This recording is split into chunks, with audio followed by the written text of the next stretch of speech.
Nous nous demandons depuis longtemps si la vie existe sur d'autres planètes, et notre culture populaire puise à l'imaginaire de la science-fiction depuis plusieurs décennies. Les premières observations relativement fréquentes d'objets volants non identifiés remontent à la fin de la Deuxième Guerre mondiale.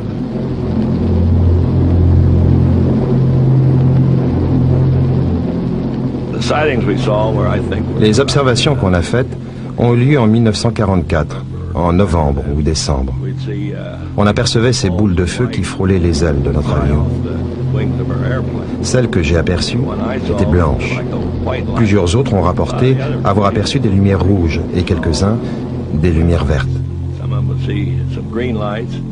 Certains nous ont dit qu'ils avaient tenté de les poursuivre, mais ils n'ont jamais été capables de la rattraper.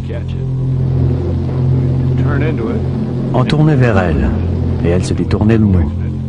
Et lorsqu'on tournait pour s'éloigner d'elle, elle suivait.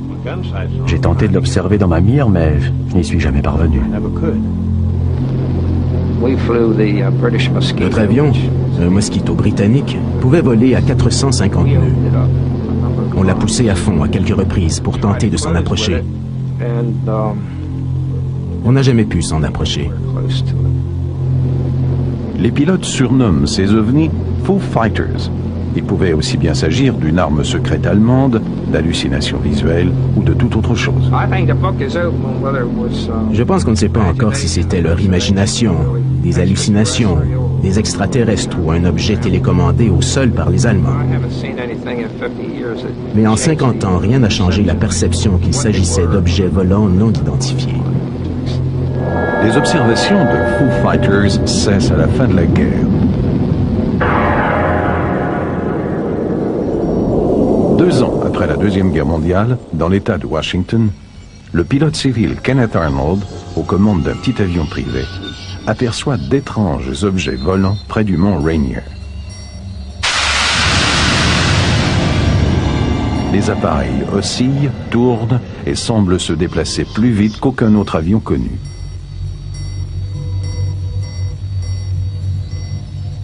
La nouvelle se répand rapidement. Les médias baptisent soucoupe volante les disques volants aperçus par Kenneth Arnold.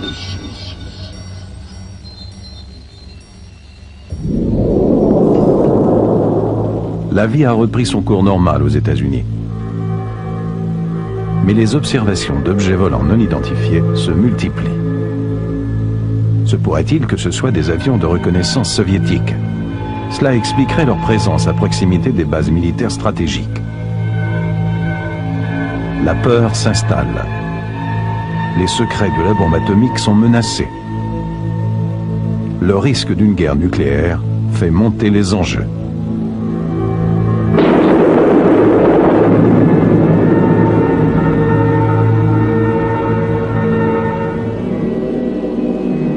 Pendant 22 ans, vu leur importance, les rares films des témoins d'observation d'OVNI ne vont pas à la police ou aux scientifiques. Ils sont plutôt colligés par des enquêteurs de l'armée de l'air, conformément aux objectifs du projet Blue Book. First of all, to try to determine if the UFO phenomena presents a threat to the security of the United States. And second, to determine if the UFO phenomena exhibits any technological advances which could be channeled into research and development.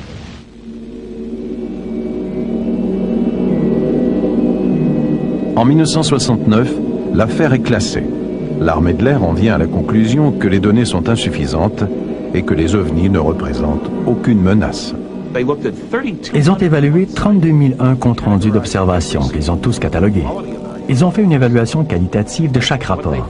Ils ont conclu que 21% des 32 001 observations qu'ils ont analysées devaient être classées parmi les non connus. Une catégorie bien distincte des 10% mises de côté par insuffisance de données.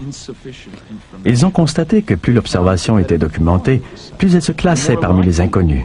Et malgré cela, qu'est-ce que le secrétaire de l'armée de l'air a dit à la population? Il a dit qu'en se basant sur ce rapport, on croit qu'aucun objet correspondant à la description populaire des soucoupes volantes n'a survolé les États-Unis.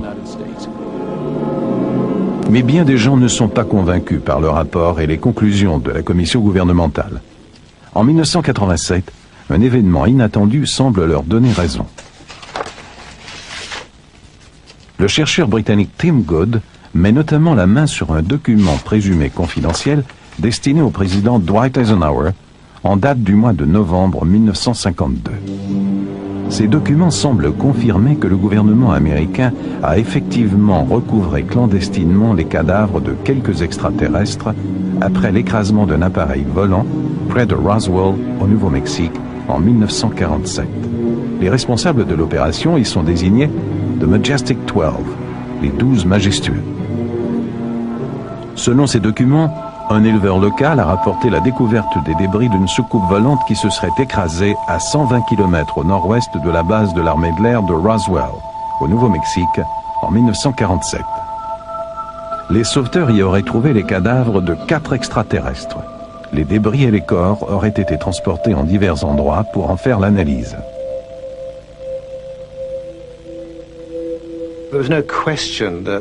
Il n'y a aucun doute que ces documents étaient extrêmement importants. Rien de tel n'avait jamais transpiré. C'est de la dynamite. La preuve de l'existence des soucoupes volantes, des extraterrestres, de tout.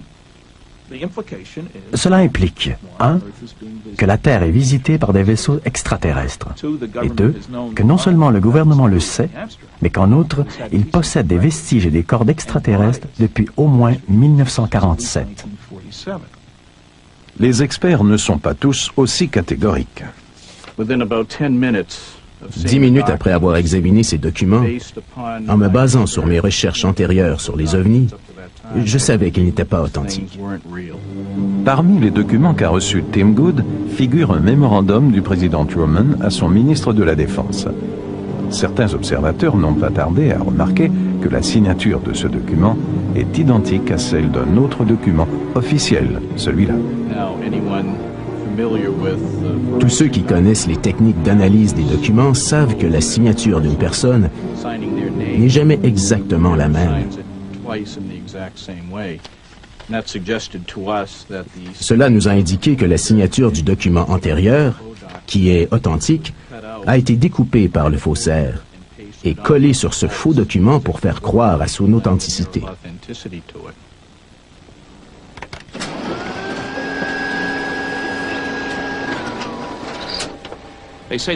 Ils affirment que la signature est identique à celle d'un autre mémorandum que j'ai moi-même trouvé d'ailleurs. Je soutiens que si on les compare sur une plaque lumineuse, on voit clairement qu'elles ne sont pas identiques. Tim Good reconnaît qu'il puisse très bien s'agir d'un faux document fabriqué de toutes pièces, mais il n'en invalide pas le contenu pour autant. Pour moi, l'élément clé, c'est la signature. Mais je suis certain que peu importe qui a fabriqué ce document, s'il a été fabriqué, cette personne était très bien renseignée. Il ne pourrait en être autrement, et il n'y a aucun doute que les documents destinés au Majestic 12 nous ont mis sur la bonne piste. Mais je crois qu'au fond, l'information qu'on y trouve est exacte. Afin d'obtenir les dossiers gouvernementaux sur les ovnis, le groupe Citizens Against UFO Secrecy s'adresse aux tribunaux. L'Agence de la sécurité nationale tente d'y faire obstacle. Nous avons demandé les 21 pages d'affidavit ultra secret. Le juge a analysé le tout. Et en fin de compte, nous les avons obtenus. L'ennui, c'est que lorsqu'on les feuillette, on constate qu'il y a de plus en plus de segments noircis, jusqu'à des pages entières. Il manque 75% du document. On nous a suggéré de gratter l'encre noire, mais ce sont des photocopies.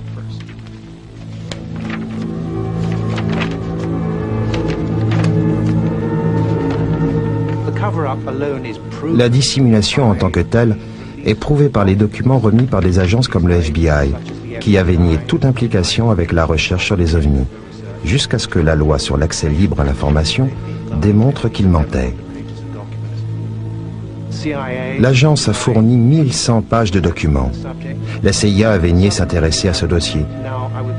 Or voilà que nous avons maintenant des milliers de pages qui se rapportent aux ovnis et qui remontent jusqu'aux années 40. Ce qui démontre clairement qu'il y a eu une dissimulation. Le Center for UFO Studies est convaincu du sérieux du dossier OVNI. Ses archives couvrent plus de 100 000 observations rapportées. Plus de 20 années de travail dans ce domaine m'ont convaincu de l'existence d'un phénomène étrange que la science officielle néglige. Pas la population, les scientifiques. Et cela se fait au détriment de la science. Mais jusqu'à maintenant, aux États-Unis du moins, ces dossiers restent lettres mortes. Moscou, mars 1990.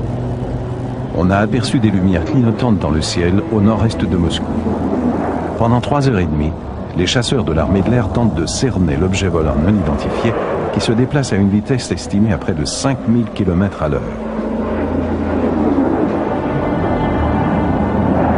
Au sol, le radar n'a enregistré aucun écho, mais on a pris des photos et l'imagerie thermique est concluante. Les Russes sont formels. Il ne s'agit pas d'un avion furtif américain. Nous n'avons jamais pensé qu'il s'agisse d'un avion furtif américain. Les écho-radars ne sont pas les mêmes. L'avion furtif se compare à un avion ordinaire sur le plan de la vitesse et de la manœuvrabilité. Les ovnis sont très différents. La consigne non officielle, ne jamais ouvrir le feu contre un objet volant non identifiable. Depuis 1977, un groupe d'études non officielles du ministère de la Défense de la Russie a recueilli des centaines de comptes rendus d'observation dans l'espoir de recueillir des renseignements technologiques à l'intention des militaires. Les recherches se poursuivent dans la clandestinité.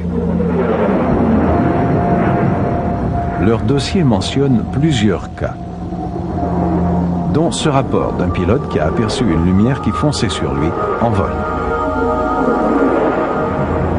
L'avion a amorcé une descente en piqué. L'appareil a pu atterrir, mais au sol, on a constaté que l'aile gauche était endommagée. Projetée pour la première fois en Occident, cette séquence tournée par un amateur montrerait un ovni qui plane au-dessus du Parlement de Vilnius, la capitale de la Lituanie. L'appareil, qui ne faisait aucun bruit, semble sur le point d'atterrir.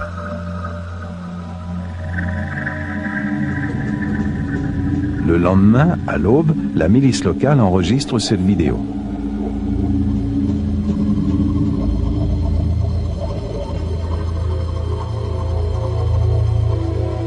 Voici l'allure du visiteur nocturne après traitement infographique. Il se déplace différemment d'un hélicoptère ou d'un avion.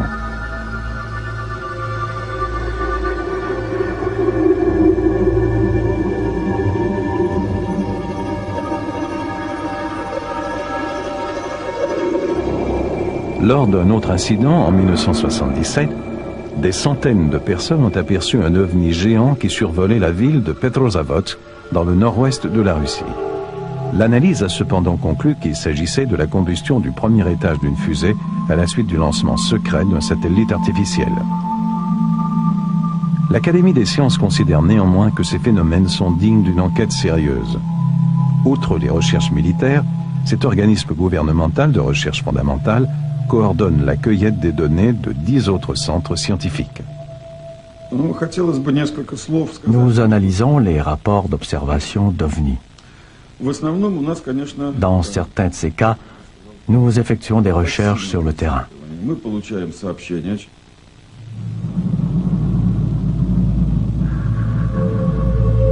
Une observation d'OVNI survenue ici fait l'objet d'une enquête depuis 12 ans.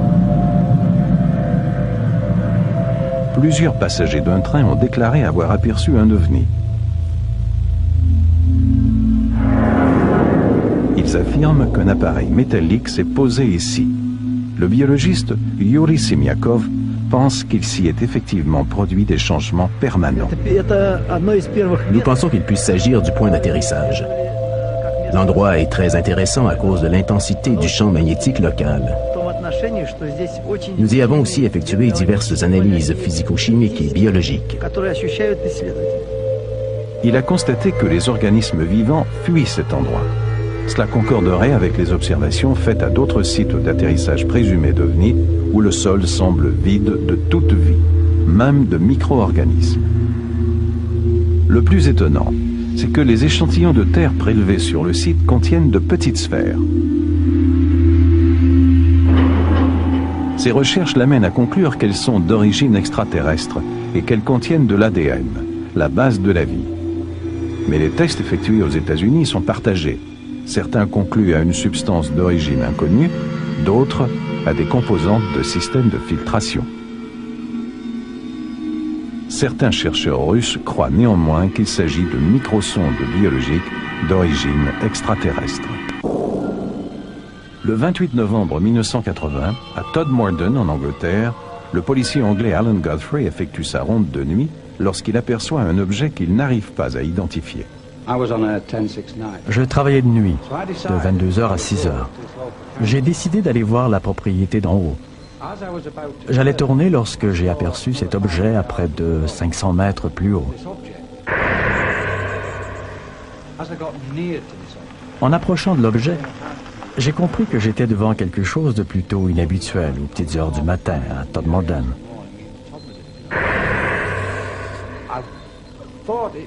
J'ai pensé qu'il s'agissait d'un ballon d'air chaud qui était tombé. Mais plus je m'en approchais, plus j'ai compris qu'il s'agissait d'un vaisseau métallique de fabrication humaine. C'était quelque chose de tangible, pas une hallucination. C'était réel. L'objet avait un diamètre de 20 pieds, une hauteur de 14 pieds.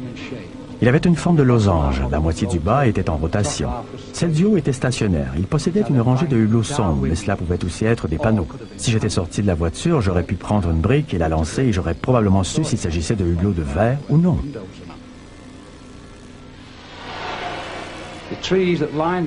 Les arbres qui bordaient la route tremblaient violemment. Les feuilles et les branches étaient projetées tout autour.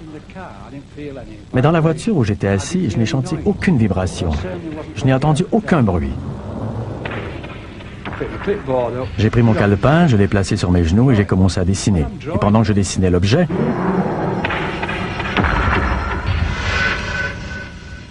soudain, je me suis retrouvé de l'autre côté, au volant de l'autopatrouille. Et l'objet avait disparu. En outre, il n'a aucun souvenir d'une certaine période de temps. Après une séance d'hypnose, le policier recouvre quelques souvenirs. On était dans l'obscurité totale. J'ai alors senti que je flottais, comme si moi, ou moi dans un autre véhicule, peu importe, je flottais. Puis je me suis réveillé dans une pièce où il y avait un humanoïde très grand. Je dis humanoïde à défaut de mieux. Il mesurait 6 pieds, 6 pieds 6. Il était très grand, mince et barbu. Il portait une calotte et une tunique blanche. Et alors, on m'a demandé de m'étendre sur le lit.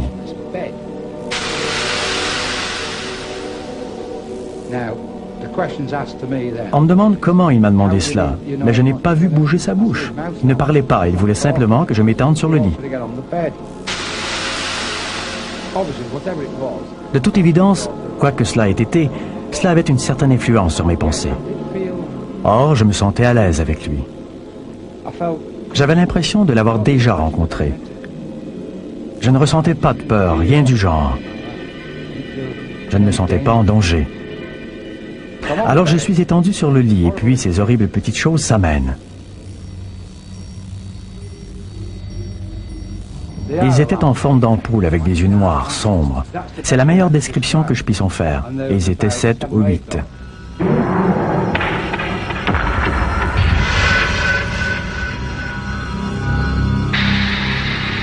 Les policiers qui étaient dans le secteur affirment avoir aperçu une lueur dans le ciel. Quant à Alan Godfrey, il est convaincu que ce qu'il a vu est bien réel. Je sais que ce que j'ai vu cette nuit-là est bien réel. Très réel.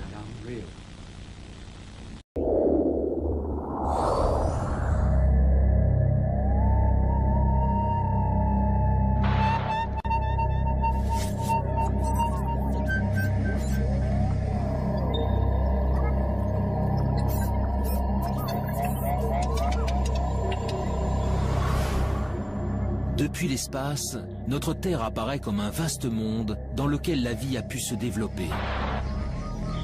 Aujourd'hui, sur la planète bleue, les océans et les continents sont peuplés par des millions d'espèces de plantes, d'animaux, de virus ou de bactéries, et par plus de 7 milliards d'êtres humains.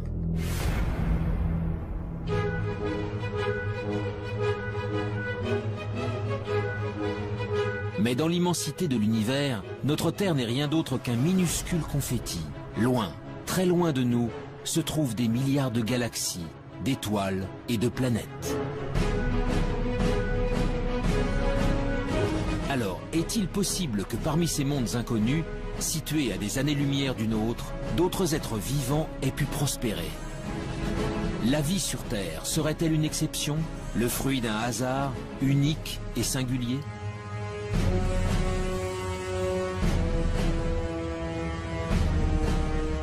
Depuis des décennies, astronomes et biologistes scrutent le ciel à la recherche du moindre signe de vie extraterrestre.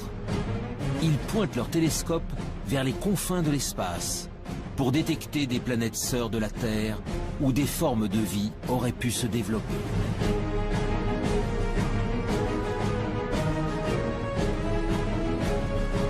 Dans le monde entier, des hommes et des femmes tentent de résoudre enfin l'une des plus grandes énigmes de l'humanité. Sommes-nous seuls dans l'univers ?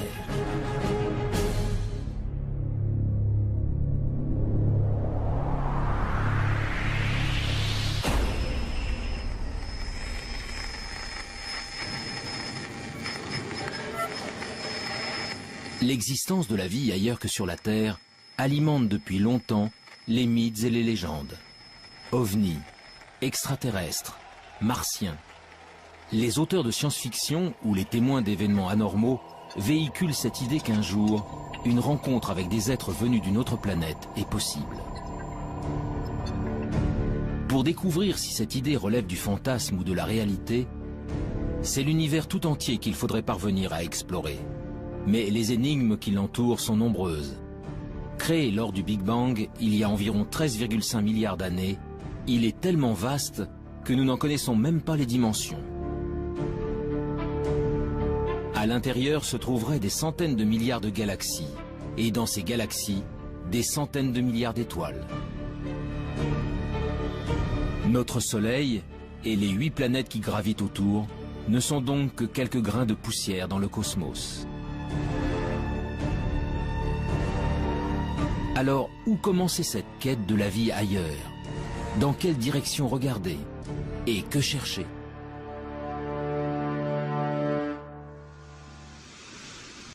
Il y a 50 ans, un ambitieux programme de recherche a tenté le premier de répondre à ces questions. Dans le nord de la Californie, au milieu des montagnes, des dizaines de paraboles pointent leurs antennes vers le ciel. Elles sont le cœur du programme SETI, pour Search for Extraterrestrial Intelligence. Depuis 1960, elles captent 7 jours sur 7 et 24 heures sur 24 les ondes radio en provenance de l'espace. L'objectif, détecter un signal venu d'ailleurs, envoyé par une autre civilisation. Dans l'univers, de nombreux objets célestes produisent des ondes radio. Pour déceler un éventuel message intelligent, les scientifiques tentent donc de capter ceux qui ne ressemblent à rien de connu. Une mission pour le moins ambitieuse, mais dont les chances de succès se révèlent très réduites. Au début, ça a enthousiasmé l'agence spatiale américaine qui a commencé à mettre des télescopes un peu partout. On a Arecibo, puis des champs de télescopes pour essayer de scruter le ciel. Et puis, on s'est aperçu, avec l'augmentation des connaissances, que c'était vraiment un pari comme la loterie. Tout le monde espère gagner, mais il n'y a qu'un gros lot. Là, on ne sait même pas s'il y a un gros lot. Les recherches menées par le programme SETI ont en effet une limite de taille. L'hypothèse de départ est que si elle existe, une civilisation intelligente utiliserait des ondes radio pour communiquer. Or, pour de nombreux scientifiques, cette probabilité est extrêmement faible. Et même si c'était le cas, les chances de percevoir de telles ondes émises à des milliers d'années-lumière de nous sont infimes. L'utilisation des ondes radio pour communiquer est quelque chose qui, sur Terre, a à peine un siècle, qui va peut-être durer encore un petit siècle, quelque chose comme ça. Après, on trouvera d'autres systèmes, ça sera câblé, etc. Donc, on n'émettra pas grand-chose autour de soi. Deuxièmement, la puissance d'émission est limitante, puisque, bon, même si on émet beaucoup sur Terre, la puissance émise et rayonnée autour est infinitésimale. Et elle s'affaiblit par rapport progressivement avec la distance. Ce qui fait que pour capter quelque chose, il faut d'abord qu'il y ait quelque chose qui soit émis. Personne, bien entendu, ne sait. Il faut que ce soit émis assez fort, au bon moment, parce qu'autrement on risque de passer à côté. Et il faut qu'on ait des instruments extrêmement sensibles pour être capable de détecter cette émission.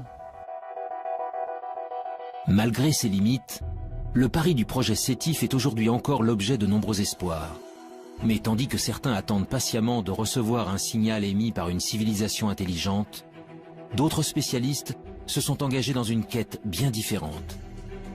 Celle de la vie sous toutes ses formes possibles.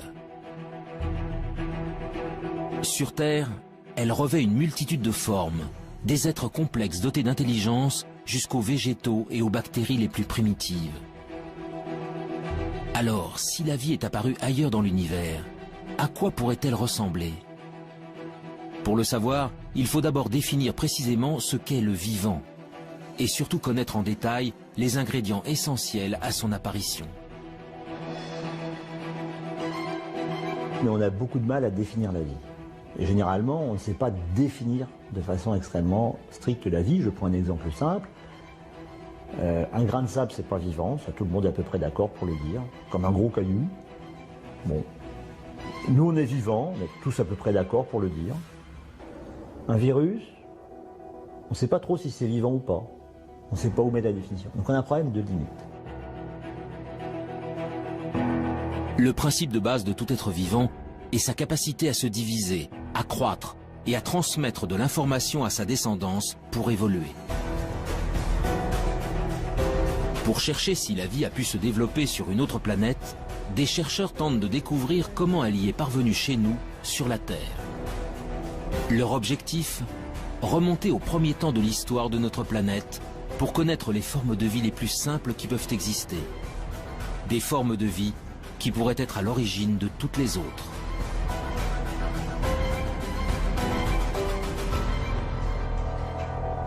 Nous sommes au Centre de biophysique moléculaire d'Orléans. Ici, la géologue Frances Westall et son équipe étudient d'étranges cailloux, des roches d'origine volcanique, vieilles de plusieurs milliards d'années. Dans les deux roches qu'on a ici, il y a une roche qui vient d'Australie. Elle est vieille de 3,5 milliards d'années et ce sont des cendres volcaniques qui ont été déposées en effet sur une plage. Cette roche-là, qui est très très lourde, vient d'Afrique du Sud. Elle est presque aussi vieille, 3,3 milliards d'années. Cette roche aussi, vous voyez, est laminée. Les laminations vert et noir, ce sont des laminations de sédiments, différents types de sédiments. Le vert, ce sont les sédiments volcaniques, les grains volcaniques, les sables volcaniques. Et le noir, ce sont des concentrations de carbone, souvent liées à des tapis microbiens qui se sont formés à la surface des sédiments. Donc là, on ne voit absolument rien, mais je sais que ces roches sont bourrées de traces de vie. Des traces de vie. En d'autres termes, des micro-organismes primitifs et ancestraux. Voilà donc ce que contiendraient ces roches venues d'un autre âge. Sous l'œil d'un puissant microscope électronique, le tapis de microbes fossilisés se révèle dans ses moindres détails.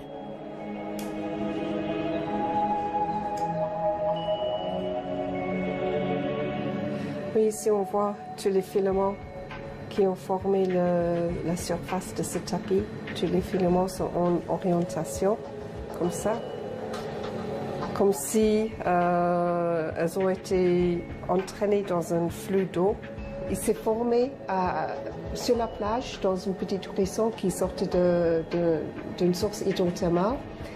Et en effet, c'est l'écoulement de ces fluides riches en silice de la source hydrothermale qui a tué le tapis et l'a fossilisé. C'est le plus vieux tapis microbien vraiment bien préservé en 3 dimensions. Il n'existe pas un autre exemplaire au monde pour le moment. Ces bactéries filamenteuses de quelques micromètres de long sont donc les êtres vivants les plus primitifs jamais découverts. Des organismes simples, à partir desquels ont peut-être évolué les millions d'espèces qui peuplent aujourd'hui la Terre. Ailleurs dans l'univers, c'est aussi à ça que pourrait ressembler la vie. Mais pour espérer la découvrir, il faut répondre à une autre question essentielle. Comment ces microbes sont-ils apparus il y a 3,5 milliards d'années? En d'autres termes, comment, sur Terre, sommes-nous passés de matériaux inertes à des êtres animés d'un souffle de vie? On n'a pas les réponses sur Terre. Et je suis pas sûr qu'on puisse la trouver un jour sur Terre. Bien sûr, on la cherche. On cherche surtout à dire, est-ce qu'on a des chances de la trouver? Par des expériences de chimie de laboratoire ou par de la géologie en allant plus loin. Mais là, il y a un trou. Et donc ce trou-là, l'apparition de la vie, le passage de l'inerte au vivant, actuellement, on ne sait pas y répondre. Et c'est tout le thème de la recherche de l'exobiologie et de l'origine de la vie. L'instant décisif où la vie a fait son apparition pour la toute première fois restera longtemps encore un mystère. Mais depuis plusieurs décennies, les biologistes ont malgré tout avancé à pas de géant dans leur compréhension de l'émergence du vivant. Tout a commencé en 1953, avec une expérience inédite réalisée par Stanley Miller, un jeune chimiste de l'Université de Chicago. Stanley Miller a fait une expérience. Il a dit, je vais prendre des ingrédients, comme si c'était de l'atmosphère primitive, et puis je vais faire des décharges électriques dedans, et je vais voir ce qui se produit. Et c'est comme ça qu'il a fait une des premières démonstrations, et la première démonstration historique, qu'à partir d'éléments simples, le gaz carbonique, CO2, l'eau, H2O, l'ammoniac, NH3, ou l'azote, N2, donc des éléments simples, communs, etc., avec des éclairs électriques, en refroidissant, on était capable de produire des molécules comme celles qui fabriquent la vie telle que nous la connaissons, des acides aminés. Les acides aminés sont considérés comme les briques du vivant, des éléments primordiaux à la base de chaque organisme, du plus simple au plus complexe. Sur Terre, ils sont au nombre de 20. En s'assemblant les uns aux autres, ils forment les protéines, de longues molécules qui composent les cellules et assurent toutes les fonctions de l'organisme. Pour la première fois, Stanley Miller démontre que ces molécules peuvent se former spontanément à partir d'éléments simples. Du carbone, de l'hydrogène, de l'oxygène, de l'azote, du phosphore, du soufre. Des atomes présents partout à la surface de la Terre et qui réagissent entre eux lorsqu'ils sont soumis à un intense apport d'énergie.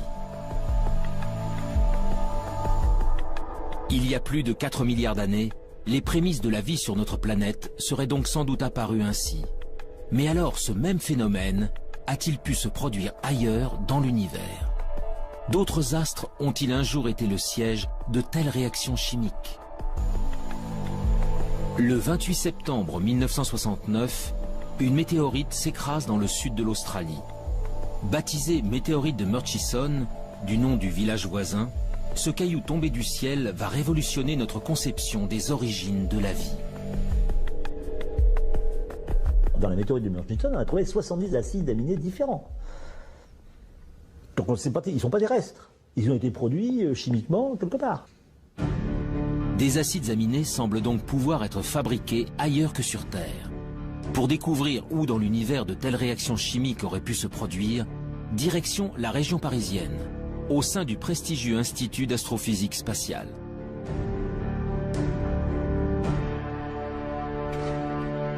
Ici, Louis Dandecourt et son équipe s'intéressent depuis de longues années à des corps célestes bien particuliers, les comètes. En ce qui concerne les comètes, eh bien disons, ce sont au moment de la formation des planètes, tout ne s'est pas formé en planètes, il est resté énormément de micro-planètes qui ne se sont pas complètement formées, qui se sont agrégées. Donc tous les grains qui sont des grains souvent de matière minérale, des grains de sable à la limite, se sont recouverts d'eau sous forme de glace, bien entendu, c'est pas de l'eau liquide, et ces objets, quand ils se rapprochent près du Soleil, la glace fond, elle pousse les poussières qui se sont agglomérées au départ, et c'est ces poussières qui font qu'on voit une très belle queue sur les comètes. Ces agrégats de roches venus du fond des âges, Louis Dandecourt tente d'en reproduire la structure dans son laboratoire. Son objectif, savoir si, au cœur des astres glacés, se cache comme sur certaines météorites, les briques essentielles à l'apparition de la vie. À l'intérieur de cette petite enceinte sous vide, le chercheur injecte un mélange de gaz identique à ceux présents sur les comètes. De la vapeur d'eau, du méthanol, de l'ammoniac, du monoxyde de carbone. Puis il fait descendre le thermomètre jusqu'à moins 196 degrés, soit précisément la température régnant dans le vide intersidéral, aux confins de notre système solaire. C'est ainsi qu'il reconstitue artificiellement de la glace cométaire.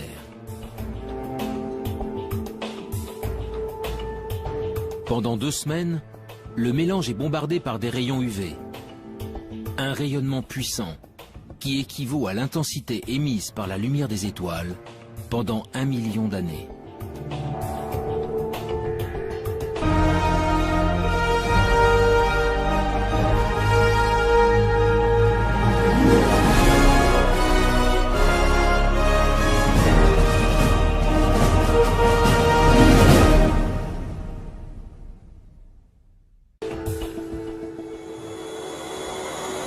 En fait, on est dans la même configuration qu'il y a 2 semaines. On a arrêté la lampe qui produit les photons et on est prêt maintenant à sortir l'échantillon qui se trouve toujours dans le cryostat. Sous l'effet de cet apport d'énergie, les glaces subissent d'intenses transformations chimiques. Après analyse, les échantillons révèlent alors la présence d'acides aminés. On a en fait une sorte d'extension de l'expérience de Miller à des systèmes solaires entiers, si vous voulez, d'une certaine manière. Eh bien, c'est quand même un très gros encouragement parce qu'on pourrait généraliser l'expérience de Miller à d'autres systèmes stellaires qu'on observe, en fait. On fait une expérience de Miller qui est valide à l'échelle cosmique. Les acides aminés, les briques fondamentales du vivant, se formeraient donc spontanément au cœur des comètes. Il y a bien longtemps, c'est peut-être même grâce à ces corps célestes que les premiers d'entre eux sont arrivés sur notre planète. Selon certains spécialistes, la vie sur Terre pourrait ainsi avoir une origine extraterrestre, une origine cométaire. Cette découverte est un grand pas dans la recherche de la vie ailleurs, car si les comètes ont pu ensemencer la Terre, elles ont peut-être également apporté des acides aminés sur d'autres planètes. Les premiers ingrédients indispensables à la vie pourraient donc se trouver n'importe où dans l'univers. Mais malgré tout, la présence d'acides aminés n'est pas forcément synonyme de vie. Alors les acides aminés sont encore des molécules un peu simples. Et quand vous prenez des acides aminés et que vous les raboutez bout à bout, si vous en mettez plusieurs centaines, vous commencez à avoir des petites protéines. Donc on peut essayer de comprendre ce qui se passe pour fabriquer des molécules de plus en plus complexes, molécules qui seraient capables de s'auto-reproduire à un moment, ce qu'on appelle de l'autoréplication, et puis finalement de s'auto-organiser et donc de créer par exemple des longues chaînes moléculaires qui sont à la base du vivant. Pour évoluer vers la vie, les briques élémentaires doivent donc s'assembler, s'organiser et acquérir la capacité de se multiplier. Or, de telles réactions ne peuvent se produire que dans des conditions très précises. Les conditions d'apparition de la vie, il faut les ingrédients de base, donc carbone, hydrogène, oxygène, azote, phosphore, soufre et encore toute une ribambelle de produits dans très petites quantités. Il faut un milieu dans lequel cela puisse se produire. En clair, c'est la chimie dans un milieu liquide, et le milieu liquide naturel, c'est l'eau. Donc il faut qu'il y ait de l'eau. Et pour que ces réactions puissent se produire et s'entretenir, il faut qu'il y ait des sources d'énergie. C'est de la chaleur, des éclairs, qui transmettent de l'énergie à des nouvelles molécules. Ils sont capables donc de générer des nouvelles molécules de plus en plus complexes. De l'eau, de l'énergie et des ingrédients de base capables de former des molécules complexes comme les acides aminés. Voilà donc les éléments essentiels à l'émergence du vivant. Grâce aux comètes, les acides aminés peuvent potentiellement se trouver sur n'importe quel astre rocheux. Le Soleil et les milliards d'étoiles de l'univers apportent quant à eux de l'énergie en grande quantité à toutes les planètes. L'eau, en revanche, l'eau sous forme liquide, est une ressource extrêmement rare. Partir en quête de la vie extraterrestre revient donc à chercher les endroits où de l'eau pourrait exister. Des endroits que les scientifiques ont baptisés les zones d'habitabilité. Où est-ce qu'on peut trouver ça? Dans quelle région autour d'un soleil on peut trouver ces conditions? Alors, pour simplifier, la zone habitable, c'est si je prenais la Terre et que je sois capable de la déplacer plus ou moins près de son soleil. Il y a un moment où ça va chauffer beaucoup quand je m'en rapproche, hein, il y aura une telle chaleur en surface que l'eau ne pourra exister que sous forme de vapeur. Il n'y aura plus de liquide.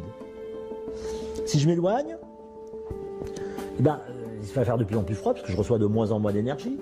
Toute l'eau va se condenser, va devenir glacée. Donc je sortirai de la zone habitable. Donc ça me définit une zone habitable. Pour que de l'eau liquide subsiste à la surface d'une planète, celle-ci doit donc se trouver à la bonne distance de son étoile, ni trop loin, ni trop près. Dans notre système solaire, seule la Terre se trouve au cœur de la zone d'habitabilité. Mais pour de nombreux spécialistes, l'une de nos voisines pourrait, elle aussi, avoir abrité de l'eau dans le passé. Il s'agit de la planète Mars.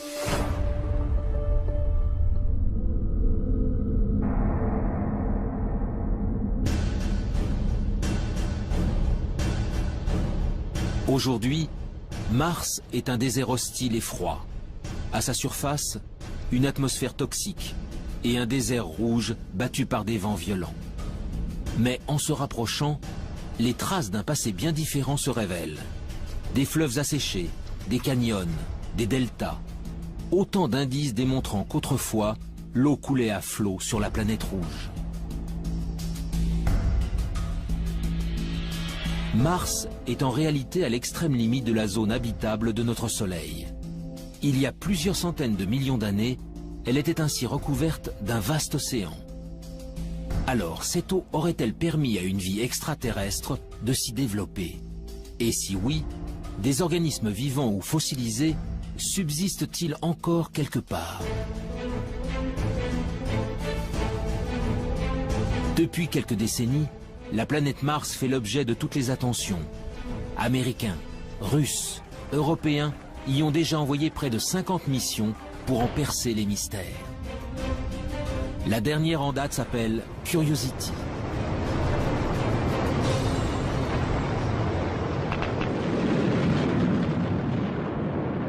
Curiosity, donc c'est un véhicule important, 900 kg, une bonne quinzaine d'instruments dessus pour faire des observations, des analyses, des mesures de climat, etc. Donc c'est un engin extrêmement complexe.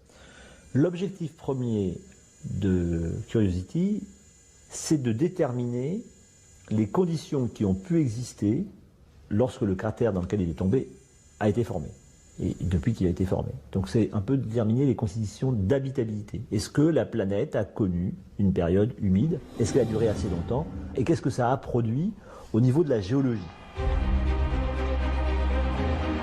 Le rover Curiosity est commandé à distance par des équipes de la NASA en Californie. Mais en France, toutes les nuits, des scientifiques travaillent en temps réel avec leurs homologues américains. Nous sommes au Centre national d'études spatiales de Toulouse. Éric Lorigny est le responsable du FIMOC, le French Instrument Mars Operation Center. Dans la salle de contrôle, vaste cœur opérationnel, il dirige avec son équipe le fonctionnement de deux instruments embarqués sur Curiosity. Leurs noms, SAM et ChemCam.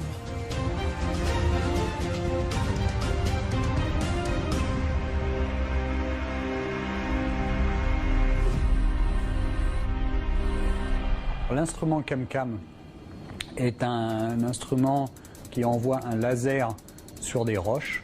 Donc il envoie la puissance d'une centrale nucléaire sur 1 cm². Donc ça crée une explosion momentanée, mais très petite, sur la roche. Ça la met en fusion et la lumière émise par cette roche en fusion est analysée ensuite par des spectromètres qui permettent de savoir exactement la nature de la roche.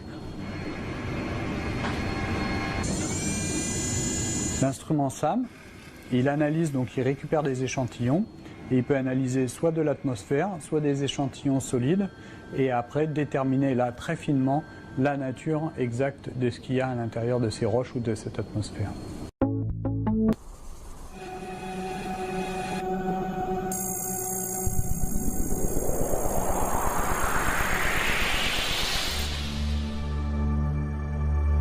Avec ses mini-laboratoires embarqués, Curiosity est parti en quête de signatures de la vie. Très vite, ses premières analyses confirment que de l'eau a bel et bien coulé autrefois à la surface de la planète rouge. Mais pour naître et pour se développer, la vie a besoin de millions d'années. Alors, le précieux liquide est-il resté suffisamment longtemps? Pour le savoir, Curiosity a déployé son bras robotisé pour creuser le sol martien. Nous avons fait 2 forages à l'intérieur de la planète Mars. Donc ce sont des trous de 6 cm à peu près de profondeur et qui font le diamètre d'une pièce de 1 centime. Voilà. Et ces 2 forages que nous avons faits nous ont permis de découvrir de l'argile et de l'argile dans un milieu sans oxygène où la vie pourrait naître. L'argile est le fruit d'une longue dégradation de la roche par de l'eau. Sa présence est donc la preuve irréfutable que l'eau liquide a existé pendant longtemps sur le sol martien. Mais si la vie est un jour apparue sur la planète rouge, il est impossible qu'elle subsiste aujourd'hui en surface. Car Mars est en permanence soumise aux rayons cosmiques venus de l'espace. Des rayons puissants qui détruisent instantanément toute molécule organique. Le seul espoir viendrait donc des profondeurs de la roche.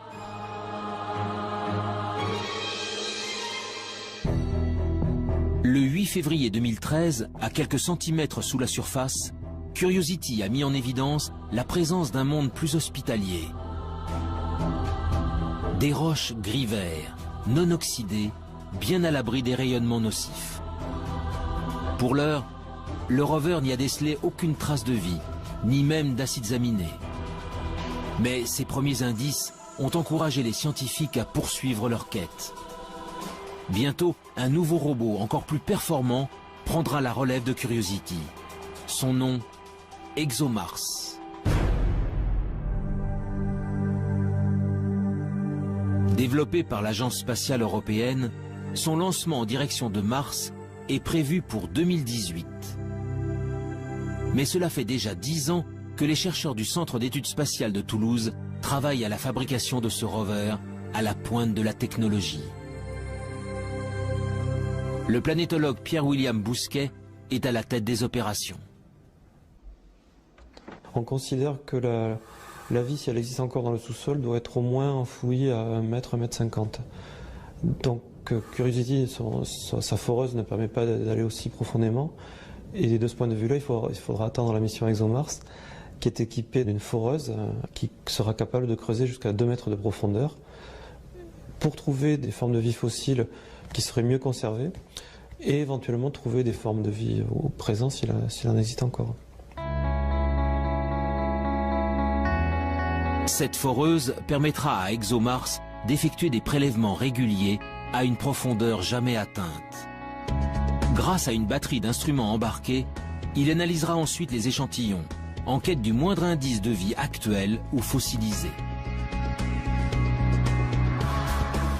En attendant que la planète rouge ne livre tous ses secrets, la recherche de la vie extraterrestre continue ailleurs dans le système solaire.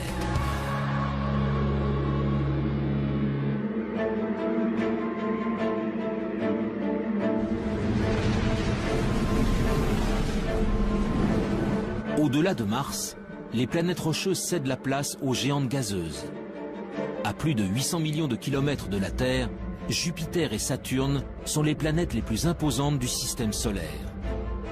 Composées principalement d'hélium et d'hydrogène, leur surface n'est autre qu'un vaste océan de gaz. Autour d'elles gravitent de très nombreux satellites naturels, des astres rocheux qui attirent l'attention des exobiologistes depuis de longues années. Nous sommes au laboratoire de planétologie et géodynamique de Nantes. Ici, depuis plus de 10 ans, le planétologue Olivier Grasset et son équipe tentent de percer les secrets des satellites des géantes gazeuses. Pendant longtemps, c'est-à-dire avant l'émission Voyager, on a toujours considéré que l'environnement externe, c'est-à-dire le monde au-delà de Jupiter, est un environnement très froid. Ce qui est vrai. Et très froid, c'est vraiment très froid. C'est-à-dire qu'à Jupiter, il fait à peu près moins 120 degrés Celsius. Et au niveau de Saturne, on est plutôt aux alentours de moins 150, presque jusqu'à moins 180. Enfin bon, ça commence à être vraiment très très froid. Et il est bien entendu que l'eau n'existe pas sous forme liquide. À la surface des lunes, au niveau des planètes, il n'y a pas d'eau liquide disponible comme on l'imagine sur Terre. Mais ce qui est vrai en surface n'est pas vrai en profondeur. Loin, bien loin du Soleil, les satellites des géantes gazeuses sont pour la plupart recouverts d'une épaisse couche de glace. Mais en 1979, la sonde Voyager 1 découvre Europe, la 6e lune de Jupiter. Les clichés révèlent alors une surface extrêmement lisse, la plus lisse de tout le système solaire, parcourue par de mystérieuses lignes sombres. 15 ans plus tard, la mission américaine Galileo livre des photos en haute résolution et vient approfondir ses observations. Une façon assez simple de l'expliquer, c'est quand on a des poches liquides en dessous. C'est beaucoup plus difficile à expliquer si on n'a que du solide en dessous. Il y a aussi des très grandes fractures, plusieurs milliers de kilomètres à la surface. Et ces fractures, en fait, on a pu voir qu'elles n'étaient pas faites de glace pure, mais qu'elles étaient faites avec un mélange de glace et de sel. Donc ça, c'est évidemment quelque chose qui très rapidement nous a fait penser, en dessous, il y a peut-être un océan liquide avec des sels, un océan salé. Parce que si à un moment je casse la croûte, l'océan salé remonte et puis ce qui va me rester, c'est cette signature de sel le long des lignes. En 1997, la mission Cassini s'envole à son tour pour explorer le système de Saturne. Et là encore, une lune au comportement exceptionnel va mettre en émoi la communauté scientifique. Son nom, Encelade. Jusqu'à la mission Cassini, Encelade est une lune parmi tant d'autres. Jusqu'au jour où Cassini survole la Lune et se rend compte qu'il y a un geyser, alors là un geyser géant, qui existe au niveau du pôle sud et qui évacue en permanence de l'eau liquide dans l'espace. Et Cassini est passé au travers de ce geyser et a démontré que c'était bien de l'eau, enfin qu'il y avait d'autres constituants, mais principalement de l'eau, ce qui nous a permis d'affirmer qu'il y avait une poche liquide sous la glace au niveau du pôle sud. Encelade, tout comme Europe, mais aussi d'autres lunes appelées Callisto et Ganymède, posséderaient donc de profonds océans.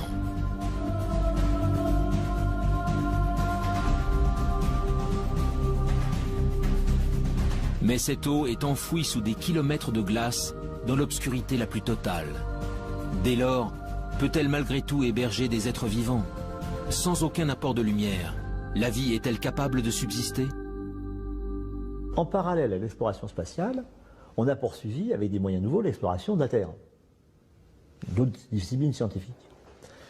Et ils ont découvert qu'il y avait des organismes, des micro-organismes essentiellement, mais même des organismes supérieurs, qui vivaient dans des conditions tout à fait particulières. Et ils ont appelé ça des extrémophiles.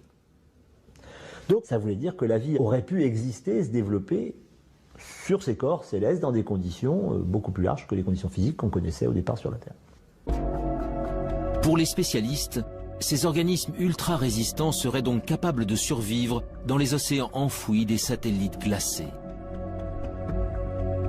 Mais pour que de telles formes de vie apparaissent, un autre élément se révèle essentiel.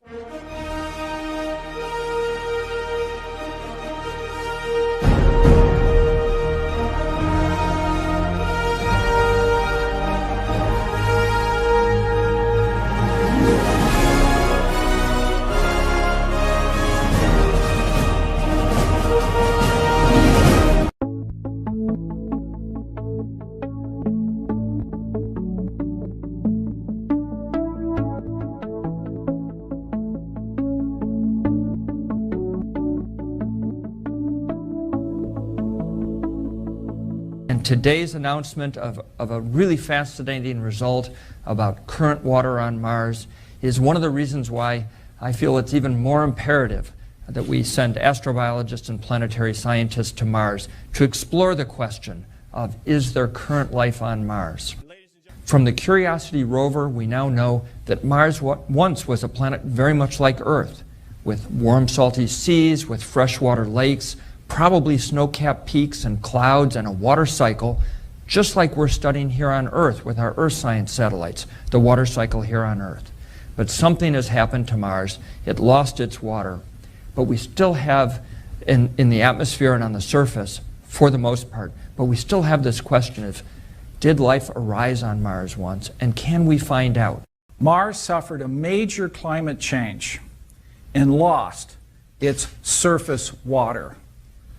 Today, we're revolutionizing our understanding of this planet.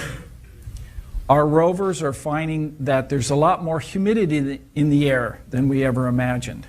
As we ingest the soils, they're moist, they're hydrated, full of water.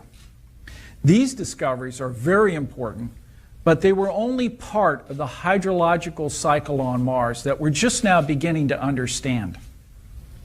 What we're going to announce today is that Mars is not the dry, arid planet that we thought of in the past.